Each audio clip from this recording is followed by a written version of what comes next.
Shalom dan selamat pagi untuk semua anak-anak ibu. Salam sehat, Tuhan memberkati. Baiklah, berjumpa lagi dengan saya Ibu Relida Sihotang untuk mengajarkan materi kita, yaitu tentang nilai-nilai agama.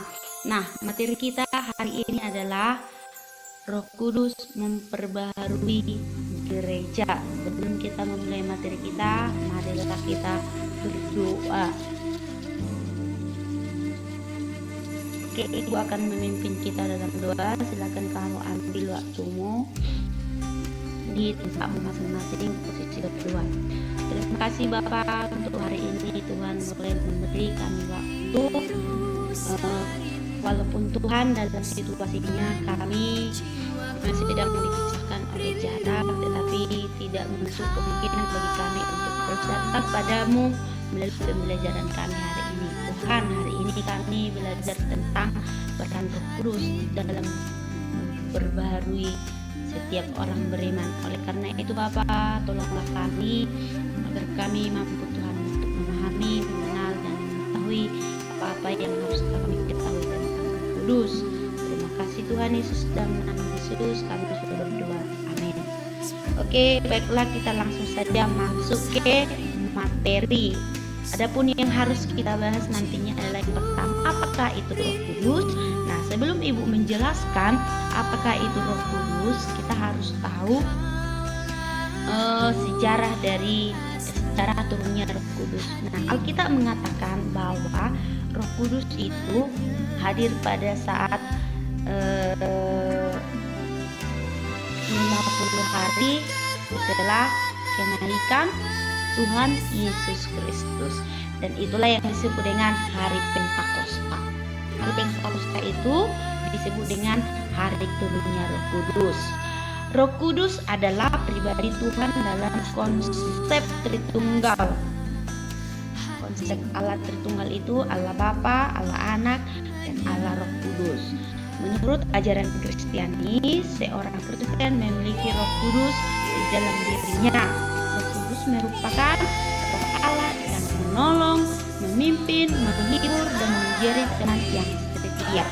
Oke, bisa nanti kamu baca di sana. Oke, selanjutnya kita langsung saja masuk ke bagaimanakah peran Roh Kudus bagi orang-orang beriman. Nah, di situ ada Ibu buat acuannya dari Galatia 3 ayat 26 sampai 29. Ketika seseorang itu sedang diperbaharui oleh Roh Kudus, ada beberapa hal, ciri-ciri yang timbul dari pribadi tersebut. Yang pertama itu, seseorang yang diperbaharui oleh Allah otomatis sudah menjadi anak-anak Allah. Yang kedua, orang yang sudah diperbaharui Roh Kudus itu adalah tentunya orang yang sudah dibaptis dalam Yesus Kristus.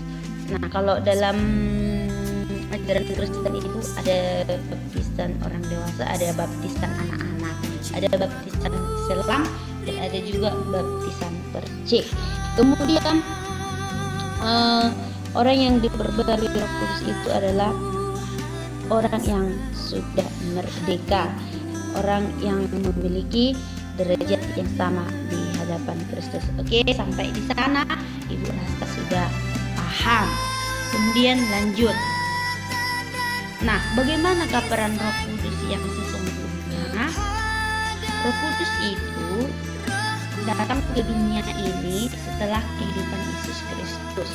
Jadi Roh Kudus itu gunanya adalah untuk menolong kita sebagai orang-orang percaya dalam berbagai kesulitan kita, dalam berbagai kesedihan kita, dalam berbagai hal-hal yang sulit yang mungkin kita lakukan. Kemudian sebagai pelindung. Nah, bisa kamu baca nanti di sana sampai habis. Oke. Nah, Ibu rasa materi kita untuk hari ini sampai di situ dulu. Tapi di minggu mungkin belum menjelaskan sama kalian, belum disuruh kalian untuk mempelajari bagaimana peran Roh Kudus dalam gereja. Nah, itu adalah materi kita minggu depan. Nah, itu kan tadi tugas. Oke, jangan Ibu rasa demikian untuk hari ini. Bila ada nanti pertanyaan ataupun ada sesuatu hal yang kurang kamu pahami, boleh nanti kamu bertanya setelah video ini Ibu kirimkan. Salam sehat, Tuhan memberkati. Mari kita berdoa. Ya Bapa, waktu kami yang singkat ini dan waktu kami yang sesederhana ini kami gunakan Tuhan untuk belajar mengenal Engkau sebagai Yesus dalam kehidupan kami melalui arti Roh Kudus datang ke dunia ini. Oleh karena itu Bapa, hari ini kami sungguh-sungguh menyadari bahwa Roh Kudus itu adalah Roh Allah yang turun untuk menolong, menghibur, melindungi dan juga memberi kami kekuatan agar kami setiap hari Tuhan mampu untuk melakukan segala kehidupan kami. Terima kasih Bapa, dalam nama Yesus kami berdoa dan mengucap syukur. Berkati anak-anak ini Tuhan dalam dan dimanapun mereka berada. Engkau beri mereka kesehatan juga terus mengikuti sistem daring pada saat ini. Berkati keluarganya. Nama Tuhan Yesus kami berdoa dan mengucap syukur. Amin. Salam sehat, Tuhan memberkati. Shalom, shalom.